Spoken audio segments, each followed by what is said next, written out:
Muy buenas noches, saludos a todos, a todas y a todes, les conectados en este evento virtual. Mi nombre es la periodista Perla Alessandra Hernández y hoy seré su anfitriona.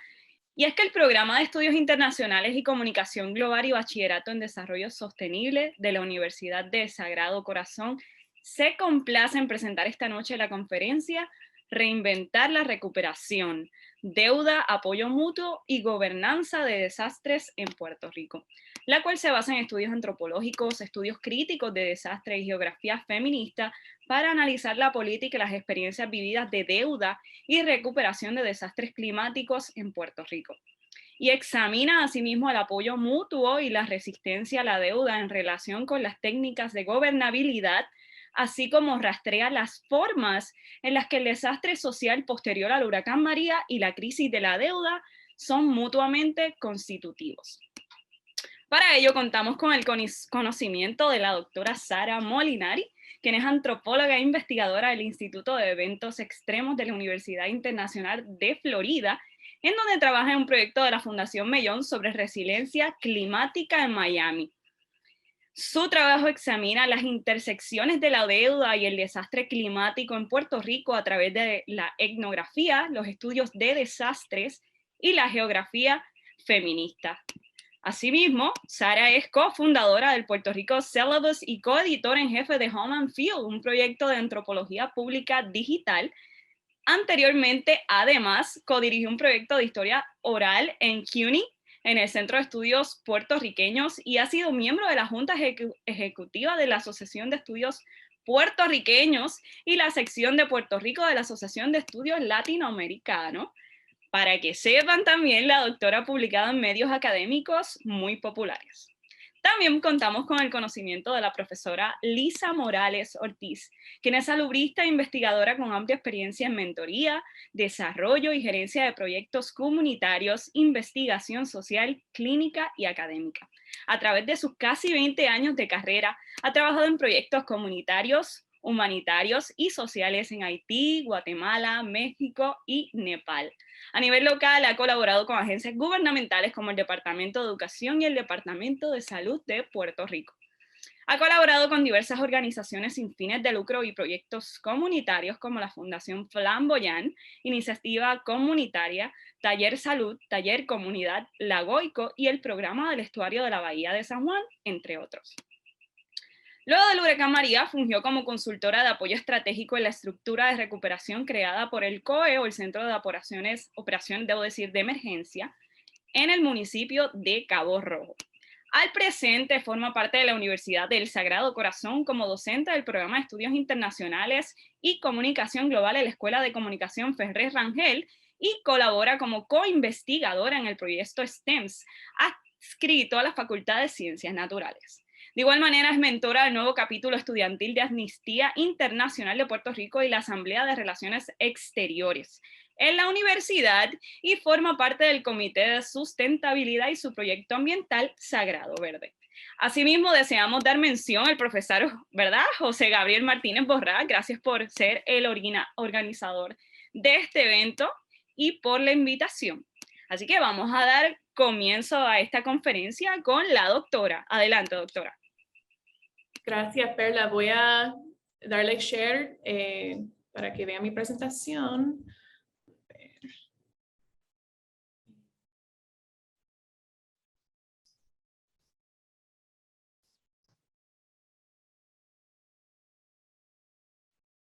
Ok, ¿pueden ver? Ok, muy bien. Pues agradezco a la Universidad de Sagrado Corazón y al Centro de Estudios Avanzados y en particular el doctor José Gabriel Martínez Porras por organizar esta charla. Es un placer también estar en conversación con la profesora Lisa Morales Ortiz y Perla Alessandra, y gracias a todos y a todas que se están conectando esta noche. Pues voy a poner mi timer primero. Voy a leer mi presentación en español, que es mi segundo idioma, así que por favor, si necesitan que aclare o repite algo, me dejan saber sin problema. Ok.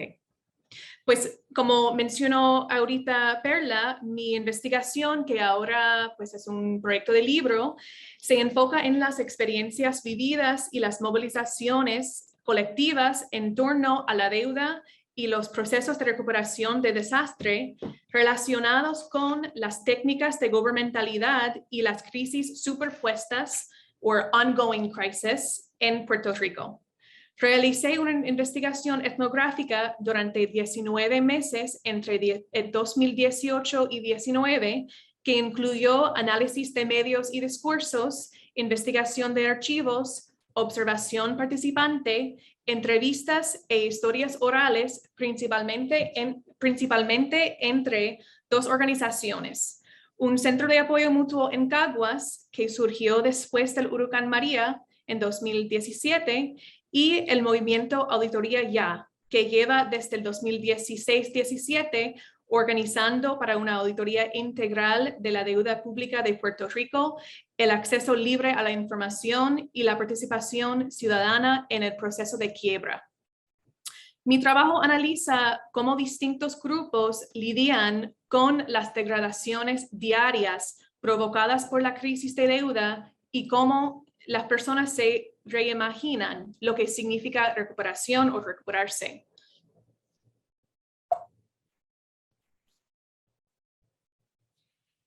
Las siguientes preguntas van a orientar mi charla y juntan varios hilos de mi investigación, o sea, generalmente. ¿Cómo podemos entender la gobernanza de desastres contemporánea en Puerto Rico y cómo se asigna la responsabilidad? ¿Cómo se vive la deuda a través de las infraestructuras cotidianas, los espacios y la reproducción social? Y cómo se imaginan y se practican las formas alternativas de cuidado o care, a politics of care, y la recuperación en un contexto de desastre en curso. Y voy a examinar estas preguntas a través de la lente de apagón de la semana pasada.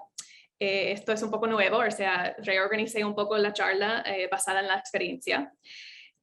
También voy a tocar el tema de las campañas de manejo de emergencia durante la temporada de huracanes, la reparación de viviendas después del huracán María en Puerto Rico y al final lo que llamo las geografías de apoyo mutuo, centrándome específicamente en proyectos de rescates de escuelas. Pues como ya sabemos, el apagón de la semana pasada y que yo creo que sigue en algunos lados de Puerto Rico todavía, fue un claro recordatorio de las realidades de desastre en curso o ongoing disaster. Las fallas sistemáticas que crean vulnerabilidades ambientales, sociales y económicas y las interrupciones cotidianas que se suman a costos y traumas incalculables, incalculable traumas, para las personas, los hogares y las comunidades. Utilizo el apagón como un punto de partida para pensar en la política de la gobernanza de desastres. En otras palabras, los marcos, categorías, prioridades y discursos que organizan el enfoque de la preparación y recuperación de desastre a nivel institucional o estatal. Lo que vemos es un marco que enfatiza la responsabilidad individual, la propiedad privada, el libre mercado, la autosuficiencia y la resiliencia. Un término controversial que lleva 2 décadas ya circulando como parte del discurso global sobre el riesgo de desastre y la gobernanza ambiental. El apagón también destaca temas centrales de mi trabajo sobre las intersecciones y la co-construcción entre la deuda pública y un desastre climático en Puerto Rico. El apagón, como sabemos, ocurrió en un contexto de que Puerto Rico volvió a pagar la deuda pública hace unas semanas en cumplimiento con el plan histórico, el plan de ajuste de deuda, un plan que ustedes, los puertorriqueños, están pagando a través del IVU, el aumento de los peajes de las carreteras, las facturas domésticas de electricidad, que Luma ha aumentado 6 veces en menos de un año, así como nuevas negociaciones sobre el próximo plan de ajuste de la deuda de prepa, la pandemia y las predicciones recientes de otra temporada récord de huracanes en el Atlántico que va a comenzar en menos de 2 meses. Mientras yo caminaba por mi barrio en Santurce, o sea, muy cerca a la Universidad de Sagrado Corazón, el pasado jueves y viernes, observé varias cosas que me devolvieron la memoria a los meses posteriores al huracán María. Los conductores ansiosos circulaban por la avenida Ponce de León sin semáforos. La gente transportaba galones de agua y tanques de gasolina a pie. Las plantas eléctricas zumbaban fuera de las casas y apartamentos, llenando el aire con el olor acre de la gasolina. Los camiones de compañías privadas de agua distribuyeron agua a los guest houses boutique en Santurce. Y mi propia cita médica urgente se canceló porque la oficina no tenía una planta para alimentar el equipo médico y por lo tanto mi tratamiento se retrasó 2 días. Y, o sea, en comparación con otra persona con más necesidad médica, o sea, esto no es nada, pero fue mi experiencia la semana pasada. Y por supuesto, los puertorriqueños se unieron para apoyarse compartiendo enchufes eléctricos y comida, socializando en las calles oscuras para sobrellevar la situación a través del humor y las historias, y protestaron en la sede de Luma llevándole la comida dañada de la nevera. También se activaron redes de apoyo mutuo para coordinar la provisión de servicios de emergencia. Y esto es un ejemplo. Una promoción, quizás ustedes lo veían la semana pasada circulando en las redes, del Centro de Apoyo Mutuo en Bucarabones, en Las Marías, o sea, ofreciendo unos servicios para la población. La activación de estas redes, como los centros de apoyo mutuo, que se organizaron después del huracán María, sugiere que estas redes de apoyo mutuo no solo sirven para satisfacer las necesidades de supervivencia durante las crisis inmediatas, sino que han construido una política de apoyo mutuo a lo largo del tiempo. Argumento que esta política reconfigura las relaciones de reproducción social a través de cosas como prácticas de rescate y ocupación de espacios y formas de cuidado público. Y voy a hablar más sobre el cuidado público más adelante. No hubo nada natural o necesariamente inevitable en el apagón o en el desastre social después del huracán María. Sigo a los científicos sociales que han argumentado por años que los desastres se construyen a través de una serie de decisiones políticas, condiciones sociales y económicas e historias coloniales. La privatización de la transmisión y distribución de energía eléctrica de Puerto Rico en el año 2020, así como la reforma educativa en el año 2018, son el resultado de decisiones políticas guiadas por la agenda de privatización de la Junta de Control Fiscal y los élites locales, también la obligación de pagar una deuda pública no auditada. Comienzo con el apagón porque resalta la urgencia de continuar las conversaciones sobre cómo se define y cómo se mide una recuperación y para quién durante un desastre social en curso.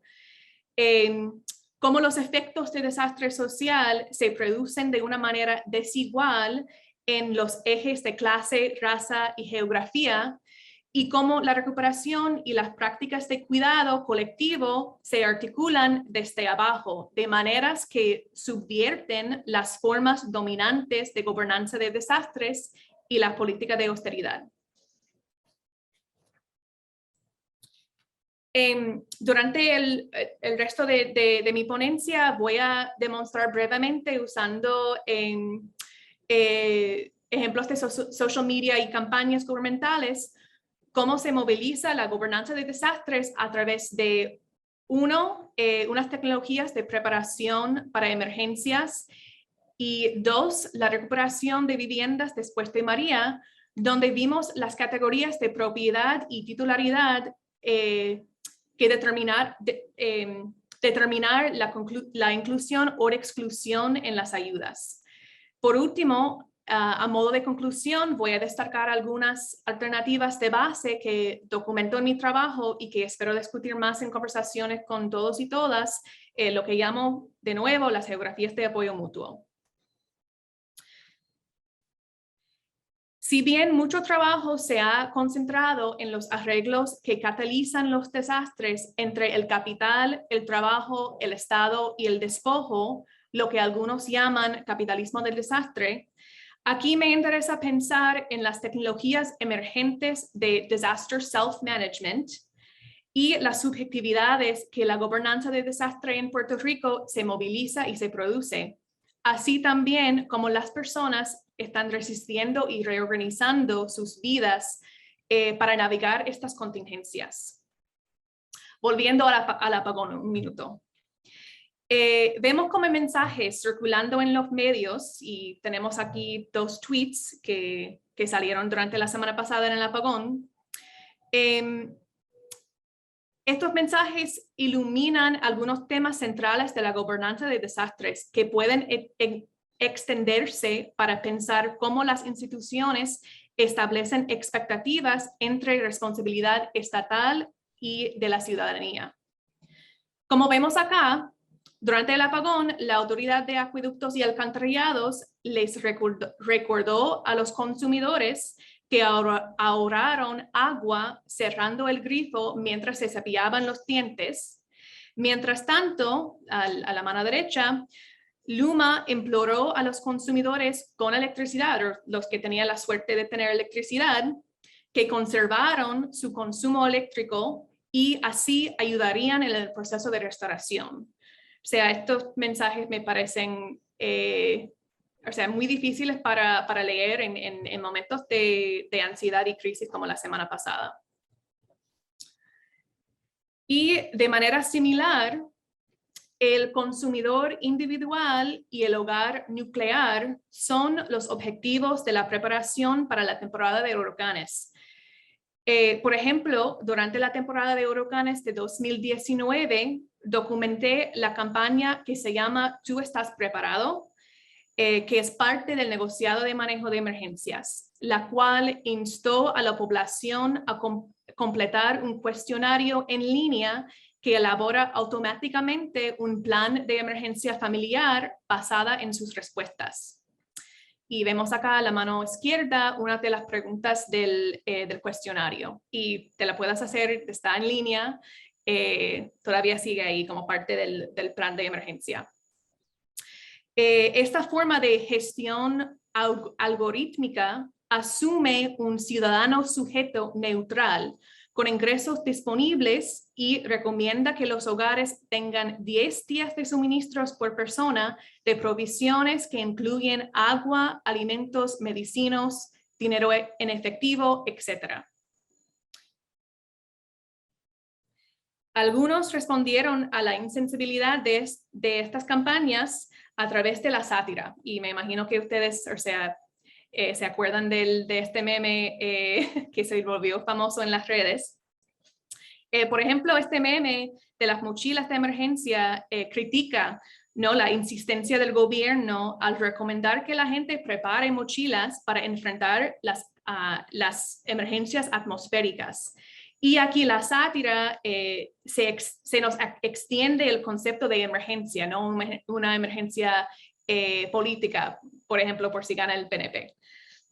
Y yo creo que estos ejemplos enfatizan el hogar y la familia nuclear como sitios específicos de construcción de la resiliencia y un manejo biopolítico de sujetos resilientes en Puerto Rico.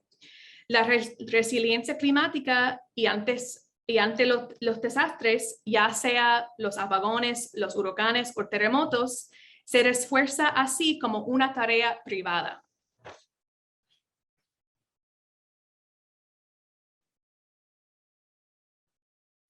Y perdona que este slide no tenía tiempo para traducir, pero sí demuestra unas estadísticas sobre la recuperación de vivienda basado en data del 2019.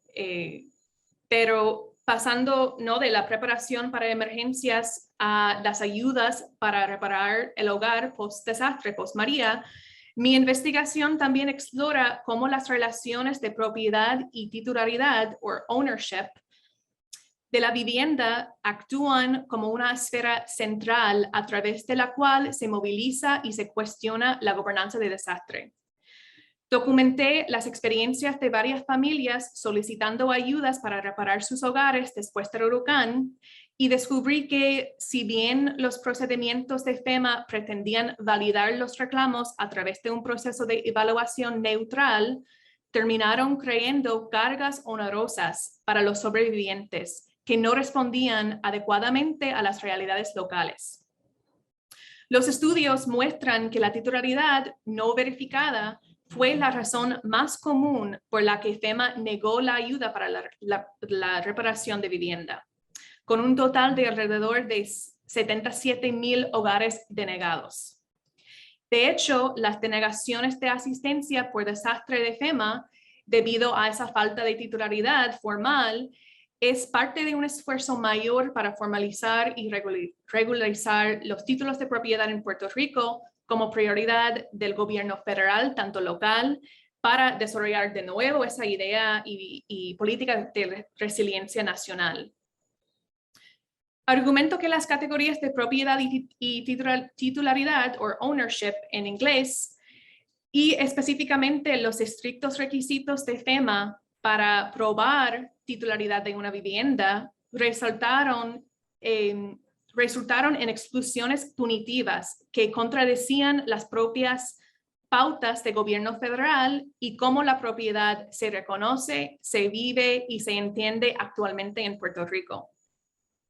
Encontré en mi estudio que los sobrevivientes interpretaron estas luchas con procedimientos de evaluación en términos de discriminación de clase y geografía y como una violencia racial. Estas exclusiones revelan cómo la raza, la clase y la colonialidad dan forma al acceso desigual a la recuperación normativa. Estos patrones no solo son específicos de Puerto Rico, sino que también se han documentado en otros lugares como New Orleans después del huracán Katrina, donde los residentes afroamericanos y pobres enfrentaron altas tasas de denegaciones para reparar sus viviendas por lo mismo, por falta de titularidad formal o titularidad legible para FEMA.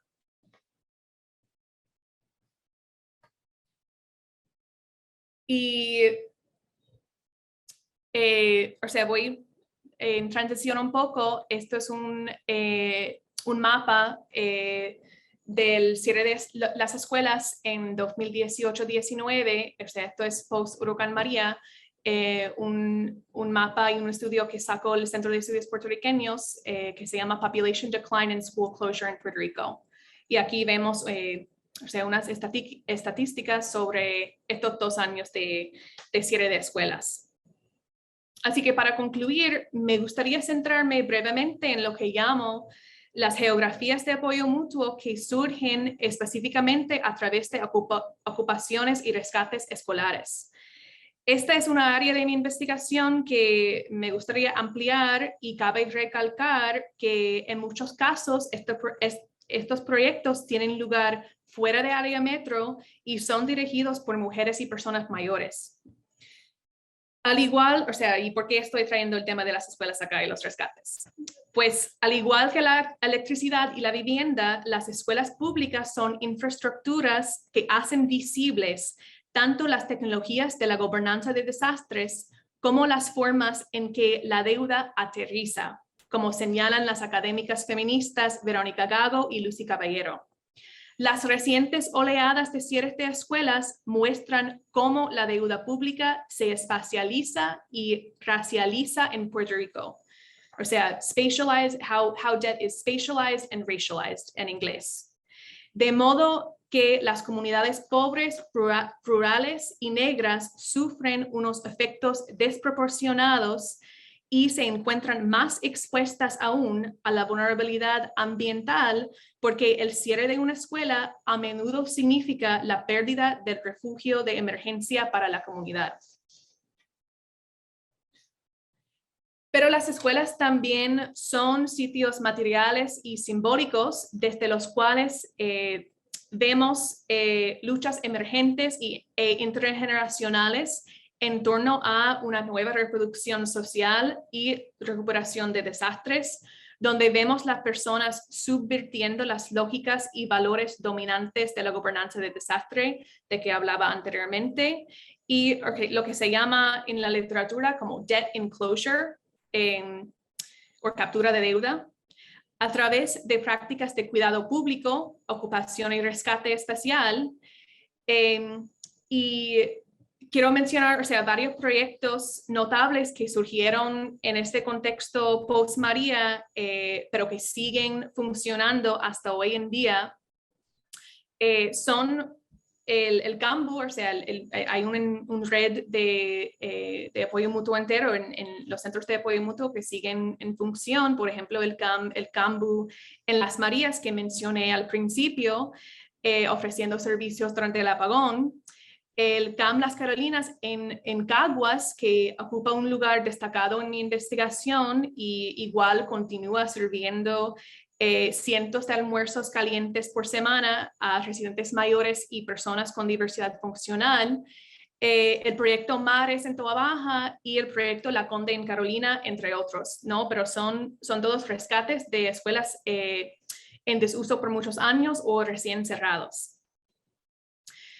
La gobernanza de desastre, como se describe anteriormente, se organiza en torno a formas privatizadas de resiliencia que preparan al individuo y al hogar como consumidores en un mercado. También se organiza en torno a unas categorías de propiedad y titularidad que excluyen a muchos del acceso a la recuperación de vivienda, como vemos en el caso de FEMA post-María. En efecto, este marco recircula la vulnerabilidad y propone el cuidado o care como una obligación individual o del hogar nuclear heteronormativo. Sin embargo, las geografías de apoyo mutuo que estamos viendo en Puerto Rico pueden ofrecer quizás un camino alternativo para reinventar lo que significa recuperación y para quién es, y una alternativa que se centre en rechazar la resiliencia individualizada, que afirma nuevos valores de uso en espacios ocupados y rescatados y que crea infraestructuras de cuidado público. Cuidado público. Eso es todo. Gracias.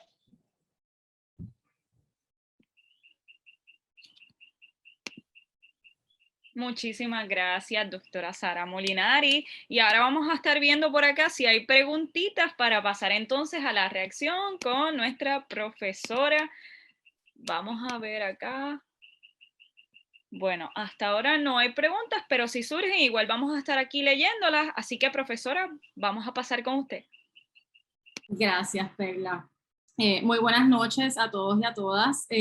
Muchísimas gracias, doctora Molinari. Escuchando, la verdad, me transporté a esa época de María, ¿verdad? En la que nuestra realidad y nuestro día a día estaba exageradamente ocupado por el olor a diésel, el ruido de las plantas, el calor sofocante y ese sentido de desesperanza, miedo, preocupación, inseguridad que estoy segura que, ¿verdad? Que todos los puertorriqueños y puertorriqueñas que sufrimos no de igual manera, porque sabemos que no todos estábamos en el mismo bote, pero que ciertamente tuvo y ha tenido un significado, ha marcado, ¿verdad? El rumbo de nuestro país. Así que me gustaría, muchísimas gracias por esa, ¿verdad? Esa excelente ponencia. Me gustaría poder reaccionar partiendo de los puntos, ¿verdad? De preparación, recuperación, mitigación ¿Y cómo vamos a reparar? Nosotros en Puerto Rico, ciertamente, ¿verdad? Históricamente sabemos que estamos geográficamente ubicados en un espacio en el que somos, ¿verdad? Propensos a recibir el impacto de huracanes, también somos parte de una falla geográfica en la que también somos propensos a temblores constantes, eso lo sabemos desde el 2020, especialmente, que hemos estado experimentando los enjambres que han continuado activos desde entonces. Así que el pueblo puertorriqueño orgánicamente es solidario. No solamente, ¿verdad?, porque hemos tenido que serlo, sino porque esa es nuestra naturaleza. Así que, ¿verdad?, las respuestas y las reacciones y todo lo que experimentamos luego del huracán María fue una reacción orgánica de lo que somos nosotros y lo que somos nosotros. Ahora bien, parte de lo que yo he visto, ¿verdad?, o he observado a través de los años, es que se utiliza, ¿verdad?, en la preparación ante un desastre, es responsabilidad principal a nivel colectivo del Estado. Hay una responsabilidad ciertamente individual, pero la responsabilidad principal de garantizar que los servicios básicos, fundamentales, para que la sociedad de cualquier país se mantenga funcionando ante cualquier evento catastrófico, recae en el Estado. Pero sin embargo, hemos visto, ¿verdad? Y eso lo podemos analizar y lo podemos ver muy bien, como la doctora mencionó, en las campañas publicitarias y las campañas educativas que se han desarrollado para educar al pueblo o preparar al pueblo ante las respuestas de desastres, pero realmente no nos estamos enfocando en trabajar sobre la raíz del problema o la base, que es cómo nosotros podemos garantizar, fiscalizar y exigir que la respuesta desde el Estado sea efectiva, sea rápida, sea eficiente y parta de los protocolos que ya están establecidos desde hace muchísimo tiempo. Puerto Rico se rige de los protocolos de FEMA, ¿verdad? De Homeland Security, y todos los años se ofrecen certificaciones y capacitaciones a cientos de profesionales en la isla que estamos certificados, y me incluyo, para poder activarnos ante cualquier evento catastrófico. Y eso incluye si se caen todas las comunicaciones, que fue lo que sucedió, ¿verdad?, durante el evento del huracán María. Lo que vimos en ese momento fue una falta negligente y consciente de no seguir esos protocolos. Así que aquí hay una falla directa del Estado en cuanto a cómo se preparó y cómo reaccionó ante el desastre provocado después de María. Así que esto me acuerda, la doctora mencionó, ¿verdad?, el concepto del capitalismo del desastre, y estoy totalmente de acuerdo con eso. No solamente, ¿verdad?, cómo se utilizó la respuesta del Estado para provocar más crisis, ¿verdad?, la doctrina del shock, que muy bien menciona Naomi Klein, que es como sistémicamente se crean eventos o circunstancias para afectar la psicología social, ¿verdad?, la psicología a nivel colectivo de las personas, que los mantienen en un estado de shock constante. Crisis tras crisis, crisis tras crisis. Y el evento de María se utilizó para agudizar nuestras crisis, no todo lo contrario. Fue una oportunidad increíblemente importante para poder redirigir el futuro de nuestro país en cuanto a cómo respondíamos a las emergencias, en cuanto a cómo manejábamos la red, ¿verdad?, una red comunitaria de respuesta, que existen esas redes, como muy bien la doctora mencionó, ¿verdad? Pero lamentablemente esas redes no están interconectadas. Muchas de ellas trabajan de manera independiente. El huracán María nos permitió conectar con muchas de esas redes, pero no fue directamente, ¿verdad?, no fue responsabilidad ni resultado del trabajo del Estado, sino de decisiones y trabajo individual y orgánico de líderes y lideresas de las comunidades de Puerto Rico, organizaciones comunitarias y organizaciones de base que surgieron como, ¿verdad? Por algo tan, quizás uno puede pensar como algo tan sencillo como voy a ponerme a cocinar para mis vecinos, y de 5 familias que empezaste a alimentar, de repente subió a 20 y esto se creó una red y más personas comenzaron a cocinar. O sea, esos eventos los vimos. Y es respuesta directa, reacción directa a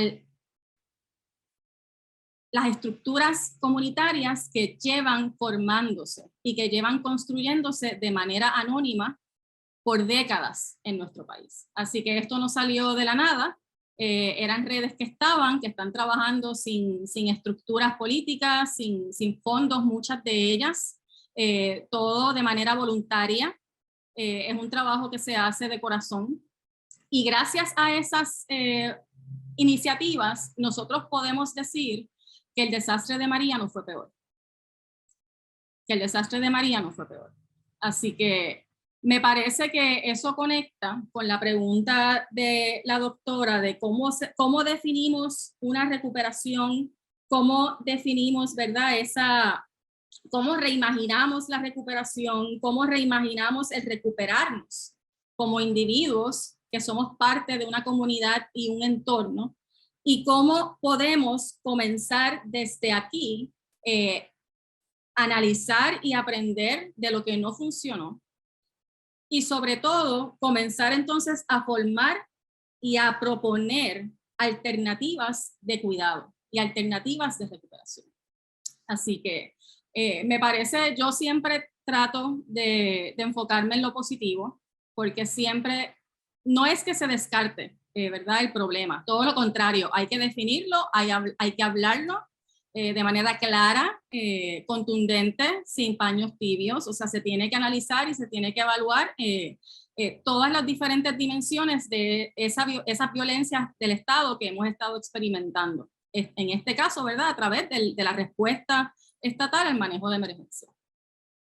Pero nosotros como comunidad tenemos una responsabilidad también de cuidarnos y de protegernos. Así que las campañas educativas funcionan hasta cierta manera, pero esas campañas educativas no están diseñadas pensando en todo el perfil sociodemográfico de las personas que forman parte de este archipiélago. Incluyendo, ¿verdad?, esos primeros meses de cómo se documentó los problemas, las necesidades, y todas las personas que estaban, ¿verdad?, sufriendo, ya sea por condiciones de salud o porque habían perdido su vivienda. Pero recuerdo especialmente esas primeras semanas que yo no podía entender cómo, si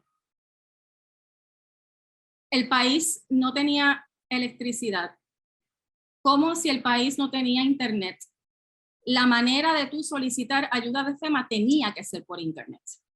Así que eso es un diseño consciente, porque se diseña para la crisis. Se diseña para la crisis. No se diseña con una mentalidad de equidad, no se diseña estas estrategias con una mentalidad de sensibilidad cultural, respondiendo y reconociendo la diversidad tan grande que existe en Puerto Rico. Y muchas personas se quedaron fuera de ese espacio porque no tuvieron acceso alguno para poder solicitar la ayuda que necesitaban. Y aquí podemos, ¿verdad?, hablar claramente, y esto está vastamente documentado, de la gran cantidad de nuestros viejos que sufrieron las consecuencias de la falta de electricidad, de no poder recibir sus servicios de diálisis. Yo recuerdo trabajando en el Centro de Operaciones de Emergencia del municipio de Cabo Rojo una mañana que de repente llegó este señor mayor y se desploma en la entrada del municipio, de la alcaldía. Él llegó hasta ahí prácticamente sin poder, porque tampoco había transportación. El transporte colectivo se paralizó, o sea, todo se paralizó. Y las comunidades y personas más vulnerables se vulnerabilizaron aún más. Así que este señor llega a pedir ayuda, él con la esperanza de que en la alcaldía le pudiéramos ayudar a recibir su diálisis. Pero en ese momento nosotros no teníamos comunicación con absolutamente nadie del Estado, siendo parte del COE municipal de un pueblo. Y no sabíamos dónde llevar a la pobre persona. O sea, para mí eso es una de las imágenes que todavía tengo aquí tatuadas en mi mente, el sentido de impotencia, de no poder hacer absolutamente nada por este señor, porque no teníamos apoyo del Estado. Cabe, ¿verdad? Y partiendo de ahí, se supone que según los protocolos de manejo de emergencia, ¿verdad? Diseñados por FEMA, y que el Departamento de Salud es el custodio y la Oficina de Manejo de Emergencias son los encargados de operacionalizar esos protocolos. Se supone que cuando hay un desastre al nivel de María, que todas las comunicaciones colapsan, tú como, ¿verdad? Como un especialista en el área, lo primero, ¿verdad? Que te dice el protocolo es que tú salvas tu vida, ¿verdad? Aseguras tu hogar y luego entonces tú vas y te reportas a tu COE más cercano para así entonces poder comenzar. Tú no esperas a que nadie te active. Tú vas al COE más cercano de donde tú estés ubicado para prestar tus servicios como un especialista en el área. Y por ende, el Estado se supone que entonces estuviera estableciendo comunicaciones con todos esos COEs municipales de manera inmediata. En el municipio de Cabo Rojo nosotros tuvimos la primera comunicación con el gobierno estatal a casi 3 semanas del evento. A casi 3 semanas del evento. Así que estamos hablando, ¿verdad?, de una emergencia que claramente no podíamos evitar porque pues nosotros no tenemos control del clima, aunque somos responsables también de los eventos que cada vez están ¿verdad?, agudizando por el cambio climático y nuestro impacto en la naturaleza. Pero la respuesta desde nuestra parte, desde el Estado, y la respuesta individual ciertamente se pudo haber hecho de una mejor manera, porque las guías estaban, los profesionales están, pero lamentablemente se tomaron decisiones que realmente pues impactaron de manera negativa en la respuesta de la emergencia, que luego entonces pues estamos viendo cómo impactó directamente en nuestros esfuerzos de recuperación. Porque al día de hoy, a casi 5 años de María, todavía estamos en proceso de recuperación. Cuando no deberíamos estar en procesos de recuperación, sino deberíamos estar en procesos de restauración, de innovación, de crear, de fortalecer todas esas, ¿verdad?, infraestructura que sabemos que necesitamos para que nuestra sociedad no colapse. Así que yo lo veo como una oportunidad para poder aprender de lo que no funcionó. Lo veo también como una oportunidad para aprender del poder que tienen las comunidades y que no hay que esperar por ¿verdad? Organizaciones o entidades que quizás podemos pensar que necesitamos autorización, pero la realidad es que no. Solo el pueblo salva al pueblo. Así que, ¿verdad? La realidad es que ante un evento catastrófico, Puerto Rico, yo entiendo, por lo menos a nivel comunitario, está mejor preparado. Los esfuerzos de los centros de apoyo mutuo se han ido proliferando, ¿verdad? Yo tuve la oportunidad de trabajar en el Cambú cuando fui a pintar la escuela, así que eso fue algo hermoso porque entonces durante ese periodo estábamos visitando diferentes esfuerzos comunitarios para apoyarnos mutuamente. De igual manera, el taller Comunidad Lagoico se convirtió en un centro de resiliencia en el que podíamos ir y cocinar y cargar nuestros dispositivos si necesitábamos trabajar. Y se ha convertido en un espacio, no solamente es un centro de gestión cultural importantísimo en Santurce, sino que es el eje de nuestra comunidad. Yo viví por 20 años en la comunidad de la calle Loíza, en el barrio Machuchal, y puedo dar fe de el impacto enorme que ha, ¿verdad?, tenido el taller Comunidad Lagoico en el bienestar y la calidad de vida de nuestros vecinos y vecinas. Así que, ¿qué más se puede decir? ¿Qué más se puede decir? Hay que fiscalizar. Hay que fiscalizar. Tenemos que aprender o fortalecer una cultura de datos, de poder investigar correctamente. de poder evaluar, ¿verdad? Fiscalizar no solamente los planes municipales, sino también tener la capacidad de ubicar y entender los planes estatales, los protocolos que existen, para poder fiscalizar y exigir que estos planes se ejecuten tal cual o se adapten y se mejoren para que puedan responder a las particularidades específicas de cada una de las comunidades, porque las comunidades en Puerto Rico no son iguales y cuando diseñamos con eso en mente, fallamos, porque cada comunidad tiene una necesidad diferente, cada sector tiene unos intereses diferentes y hasta interpretaciones diferentes de cómo realmente, ¿verdad? Nosotros como ciudadanos y ciudadanas, cuál es nuestro rol ante la respuesta de una emergencia. Así que, partiendo de, ¿verdad? Y cerrando, yo sé aquí muchas notas y no quiero ocupar mucho tiempo, pero me gustaría, ¿verdad?, reenfocar quizás algunas de las preguntas para movernos hacia adelante en cómo podemos reimaginar qué sería una respuesta adecuada. ¿Cuál es ese Puerto Rico que nosotros merecemos? ¿Qué tipo de seguridad nosotros merecemos y necesitamos? ¿Cómo diseñar a futuro? No diseñar poniendo parchos, porque la respuesta precisamente no, y la recuperación no ha sido pensando en el impacto de un próximo desastre. Lo estamos viendo con la electricidad. 5 años, billones de dólares, y no vemos ningún tipo de progreso en nuestro sistema eléctrico.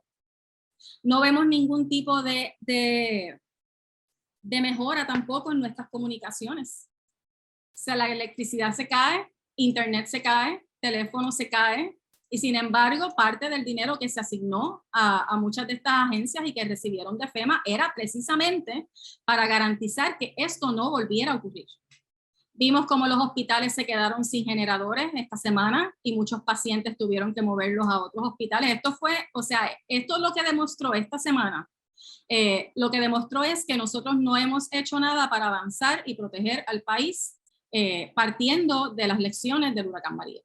El Estado no ha hecho lo que tiene que hacer. La gente está haciendo lo que puede con lo que puede, viviendo en una doctrina del shock.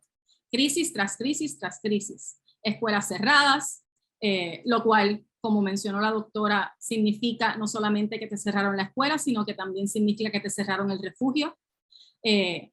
Espacios comunitarios que son impactados directamente por ese cierre de escuelas, negocios que son impactados directamente por el cierre de escuelas.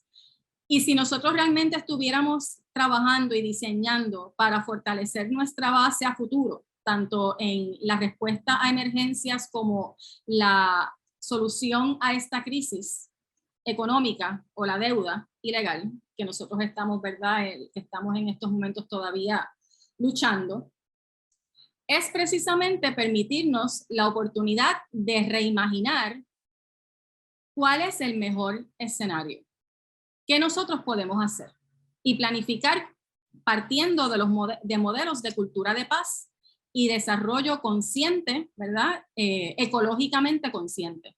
Todos los países más desarrollados que estamos viendo, ¿verdad?, que tienen altos índices de bienestar social, económico y de felicidad, son lugares que se enfocan en fortalecer todos esos servicios y se enfocan en fortalecer la base, que es la educación. Si tú destruyes la educación, tú tienes personas menos conscientes, tú tienes personas con menos capacidad de análisis crítico, tienes personas con menos acceso a información o que tienen exceso de información pero no saben cómo procesar ese exceso de información. Y por ende estás creando personas más dependientes del Estado. Y lo que deberíamos estar haciendo es todo lo contrario. Diseñar esa base, fortalecer esa base para que la catástrofe de María no vuelva a ocurrir. Y por último, y esto es sumamente importante, ¿verdad? Muchas veces no queremos ir quizás o tocar estos temas, pero la realidad de nuestra situación es que en Puerto Rico existe mucho clasismo y existe mucho racismo. Y lo vemos especialmente en la manera en la que el Estado responde a nuestras comunidades. La electricidad llega por lo general a los lugares donde hay un alto índice económico. ¿Sabes? Por lo general la electricidad llega más rápido donde hay hoteles, donde hay estructura, sectores turísticos. Y las comunidades más alejadas en el centro de la isla se convierten en pockets, en bolsillitos, ¿verdad? Que son abandonados y que muchas veces se restablece el servicio de electricidad o el servicio de agua, que no hemos hablado del servicio de agua, que se interrumpe en muchos lugares automáticamente cuando se interrumpe el servicio de electricidad, y gracias a la falta del servicio de agua, muchas personas murieron en Puerto Rico por leptospirosis, por tomar agua contaminada, por tocar a espacios que estaban contaminados con orín de rata. Así que y eso es un impacto, eso es un reflejo directo de la negligencia del Estado para manejar y garantizar acceso a los servicios esenciales que, gracias a la deuda, no han querido definir claramente. Y eso es otra estrategia. No definir qué exactamente son servicios esenciales para entonces poder cortar de ahí. Así que mi invitación es a poder, ¿verdad?, permitirnos autorreflexionar sobre qué tipo de país queremos, cómo queremos y podemos cuidarnos, y cómo podemos, ¿verdad?, como activistas, como una sociedad que cada vez es más consciente de su rol activo, ¿verdad?, en una democracia, podemos convertirnos en un rol más fiscalizador para poder garantizar que se trabaje y se ejecute como debe ser y no de manera negligente, y que entonces se pueda también exigir más apoyo a las comunidades para que estas redes de apoyo mutuo sigan proliferando en nuestro país. Así que nada, creo que no sé si me pasé de tiempo, pero ¿verdad? Muchas gracias, doctora Molinari, me parece excelente, me encantaría leer su estudio, así que con eso entonces los dejo, me encantaría escuchar sus reacciones.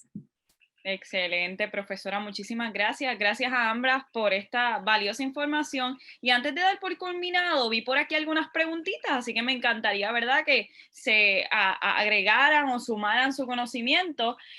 Pregunta por aquí Sebastián Lima, ¿cuáles son buenas maneras para seguir aprendiendo o entender más sobre el tema? Pues primero, gracias, Lisa, por su intervención. Me dio mucho para pensar y o sea, te lo agradezco mucho. Y gracias, Sebastián, por la pregunta. Voy a tirar unos enlaces en el chat acá para facilitarlo. Esto es la página de Facebook de la Red Regional de Apoyo Mutuo, lo cual yo sirvo como asesora, pero se agrupa 4 centros de apoyo mutuo o proyectos de autogestión, mayormente en el oeste y áreas montañosas de Puerto Rico. Así que nos pueden seguir allí. Y por aquí va un proyecto de unos colegas muy queridos, Jackie Villarrubia Mendoza y Roberto Vélez Vélez, que también trabaja, o sea, ellos trabajan con todos los centros de apoyo mutuo al nivel isla y nivel archipiélago, y hicieron este story map usando ArcGIS software, que es súper interesante. Se puede literalmente como visualizar estos proyectos y aprender más sobre cada uno. Y para final, tengo acá, o sea, voy a dar una promoción breve al Prontuario de Puerto Rico, el Puerto Rico Syllabus, que pues soy una de las cofundadoras, y allá tenemos muchos recursos sobre la crisis de la deuda, la historia o sea, colonización, austeridad, renuncia, post-María, tenemos, o sea, nuevas páginas de arte, y es como un montón de temas que uno puede entrar para aprender un poquito más. Sí, y si pienso en algo más, le tiro al chat también. Excelente, profesora, ¿algo que desea añadir? Estaba aquí leyendo los comentarios. Aquí nuestra estudiante Valerie menciona, es importante resaltar que la mayoría realizando el trabajo social, educación y hasta el campo de la salud son del género femenino. Y eso es algo que es muy real. Era muy común, ¿verdad? Visitar todos estos espacios de autogestión comunitaria y las mujeres, la presencia, ¿verdad? El rol de la mujer como lideresa cada vez se ve más fuerte, más marcado. Así que ciertamente, ¿verdad? Ese autocuidado, ese sentido de cuidado se ve reflejado en el trabajo, especialmente, ¿verdad? En la gran cantidad de mujeres que asumieron el rol de liderar y cuidar de sus comunidades, no solamente de sus familias, sino de todas sus comunidades. Y también menciona, ¿verdad?, la importancia de garantizar la seguridad de salud, que cada puertorriqueño pueda tener un sistema de salud digno, con medicamentos gratuitos o por lo menos accesibles. Estos pasados acontecimientos nos han dejado saber lo necesario que es luchar por un sistema de salud universal.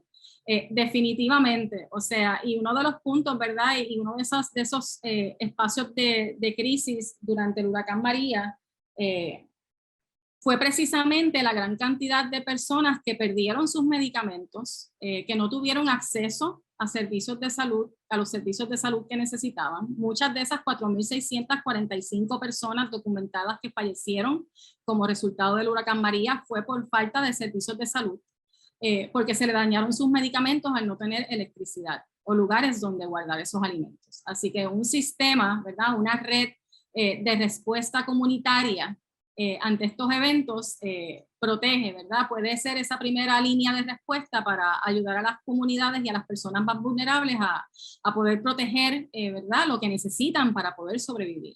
Eso es una de las cosas, de las muchas lecciones que aprendimos de María, de cómo, ¿verdad?, fortalecer esas redes e identificar dónde está quién, qué necesita quién, para poder, ¿verdad?, asegurar que estas personas más vulnerables puedan ser protegidas y cuidadas de manera inmediata. No esperar 3 semanas después de un evento catastrófico para ir a ver cómo están.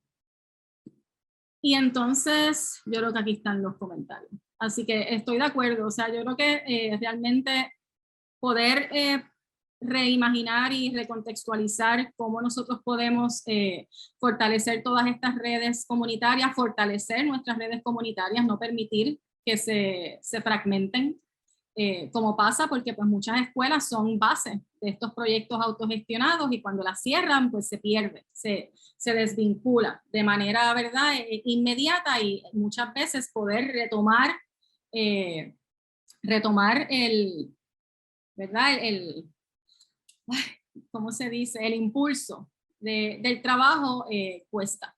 Así que proteger a como de lugar las redes que se han creado, fortalecerlas y trabajar para poder, ¿verdad?, ser parte de las mismas.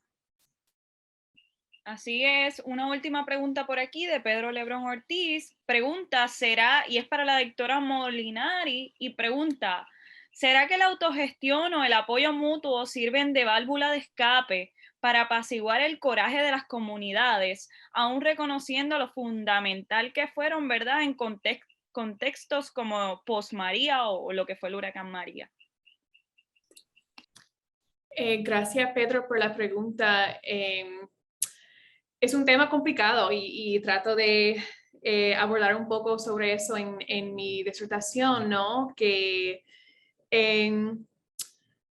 por un lado, sí, la autogestión radical, y me gusta como lo escribes ahí, autogestión radical, y una política de apoyo mutuo, sí, o sea, yo creo que pueden servir para una alternativa no comunitaria ante diferentes desastres, incluso la austeridad, desastres climáticos, etcétera. O sea, cómo se organizan de una manera de base entre personas que conocen mejor, ¿no?, la situación en la cual están viviendo y las particularidades de la comunidad, los espacios, infraestructuras, historias, ¿no?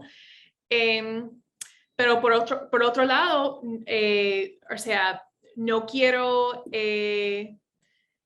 caer en una definición o una romantización del apoyo mutuo o de autogestión radical que quizás alivia alivia el estado de su responsabilidad, que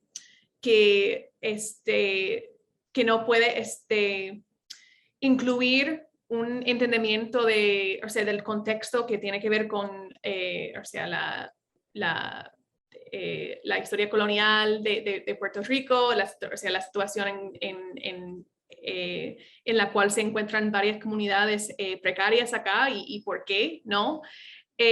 Así que no sé si estoy contestándote, pero es como este balance entre sí reconociendo el poder comunitario, especialmente de las mujeres, ¿no? En estos momentos, pero también evitando una romantización de esas políticas, porque también, o sea, y Perla, que eres periodista, yo me acuerdo de mucho artículos en los periódicos, ¿no? Celebrando mucho las gestiones de apoyo mutuo y en los medios, incluso del gobierno, o sea, del gobierno estaba celebrando hasta cierto punto que las comunidades mismas se estaban levantando. Y por otro lado, y como mencionó la profesora Lisa Morales también, que estas prácticas llevan años y historias, como no son nada nuevo necesariamente. Pero, o sea, lo pensamos que, o sea, apoyo mutuo, desastre, pero me interesa pensar las historias o las luchas intergeneracionales que lleva a un grupo de personas para organizarse de cierta manera, o sea, concentrado en lo que llamamos apoyo mutuo ahora. O sea, no olvidar estas historias. O sea, por ejemplo, en el CAM con la cual trabajo, o sea, su centro de apoyo mutuo surgen, emerges después de años de luchas para su escuela, o sea, y madres y abuelas en particular que estaban sí, luchando para, o sea, en contra del cierre de su escuela. O sea, tiene como una historia ahí que tiene sentido que ocuparon la escuela después de María. Así que sí, Pedro, no sé si estoy dando vueltas, pero es un tema como que bien complicado y hay que crear como una balance. Si me permites, estoy de acuerdo contigo, es como un área gris, ¿verdad? Sí. Porque ciertamente, ¿verdad? Se reconoce la importancia de fortalecer estas redes comunitarias y reconocer el trabajo, ¿verdad? Importante de las organizaciones de base y las organizaciones independientes, ¿verdad? Para mantener la fibra social de nuestro país. Pero crear una idea romántica de la resiliencia nos mantiene en la crisis, porque entonces no se exige ¿verdad? Accountability sobre lo que le corresponde al Estado. Así que por eso la palabra resiliencia a mí me provoca un poco porque veo cómo se abusa el concepto, porque el concepto tira toda la responsabilidad al individuo. Y toda la responsabilidad no está en el individuo. Nuestra responsabilidad es preparar nuestra familia, nuestros hogares, nuestra vida, garantizar que tenemos lo que necesitamos para poder entonces manejar el evento y el resultado, ¿verdad? Luego del mismo, pero todo lo demás le corresponde al Estado porque para eso están ahí y para eso reciben fondos billonarios todos los años. Así que todos los años el Estado tiene que presentar un plan de manejo de emergencias, lo cual cuando ocurre una emergencia parece como si no hubiera, ¿verdad? No se hubiera diseñado nada. Así que ciertamente, ¿verdad? Me parece importante validar las organizaciones de, como menciona Pedro, que me encanta, autogestión radical, que nos permita crear quizás unas política pública de apoyo mutuo, pero no podemos quitarle la responsabilidad al Estado utilizando, ¿verdad? Un sentido de culpa hacia el individuo. Porque eso es lo que sucede muchas veces cuando, ¿verdad? Traemos el tema de la recuperación y la resiliencia.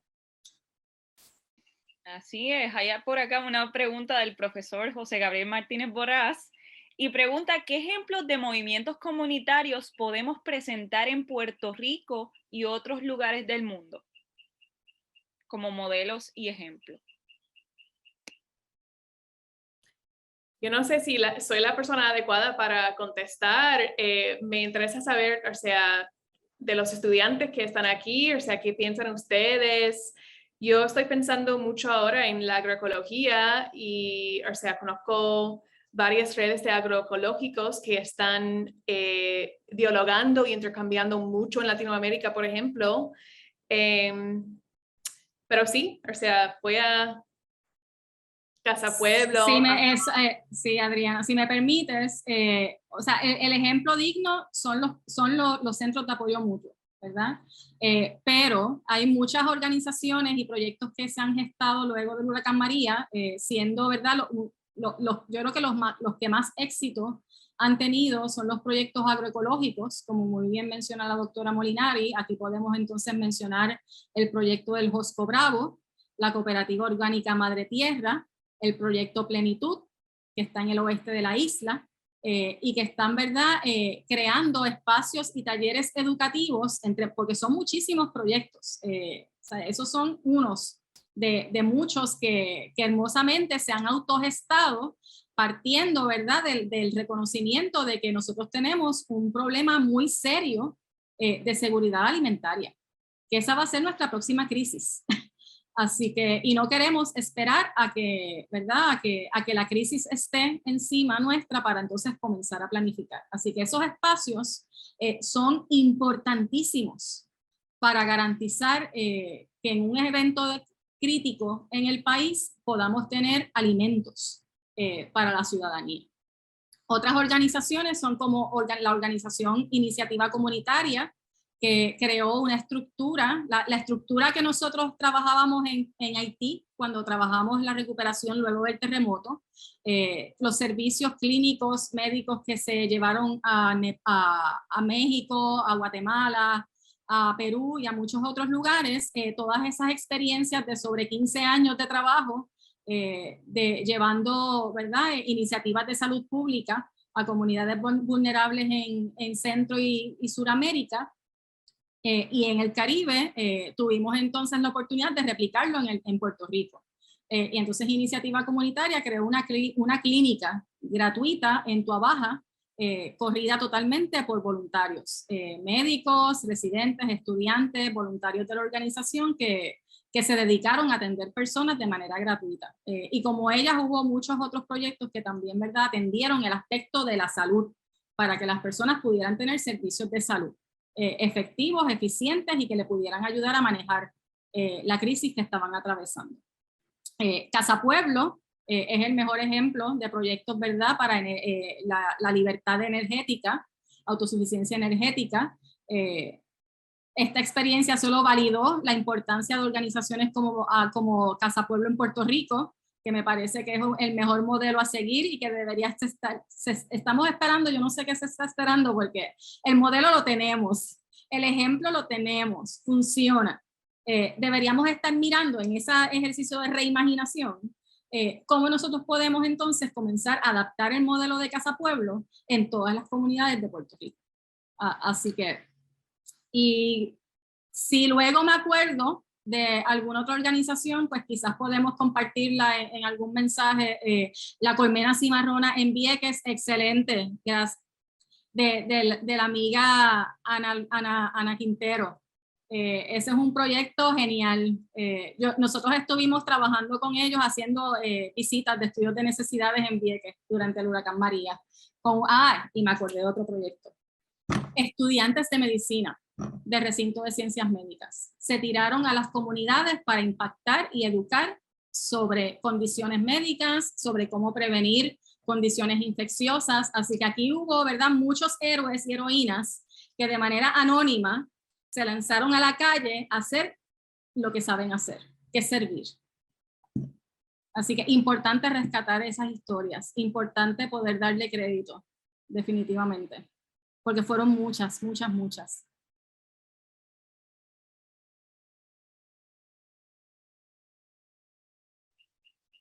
Para Bueno, la naturaleza, sí. sí, para Disculpa, que Adriana escribió aquí para naturaleza. son muchísimas. Fíjate, a modo de ejemplo, surgieron, pensábamos que eran menos y siguen surgiendo, porque a lo mejor ahora no nos llega a la cabeza, pero sí hay una buena lista. Si desean añadir algo más, profesora, doctora, ¿estamos bien? Bueno, pues. Yo de mi parte estoy bien. Me encantaría escuchar a algún estudiante, no sé si quieran, ¿verdad? Se atrevan a hacer una pregunta. O sea, lo pueden hacer por el chat, pero me encantaría escucharles. Carlos, claro. Si alguien quiere hacer una pregunta a través del micrófono, pueden abrirlo en este momento.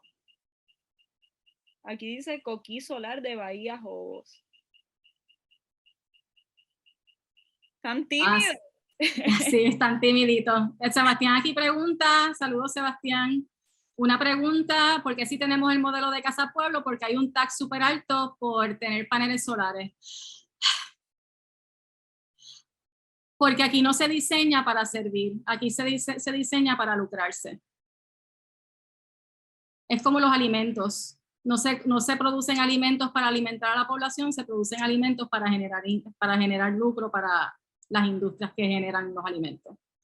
Hay it's totally inverse, o sea, está invertido el sentido de propósito genuino del por qué hacemos lo que hacemos, en estos casos que no debería, ¿verdad?, imponerse el sentido o el deseo del lucro. Lamentablemente lo que hemos visto, especialmente en Puerto Rico, es que muchas de las decisiones que se tomaron fueron partiendo del lucro y no del servicio.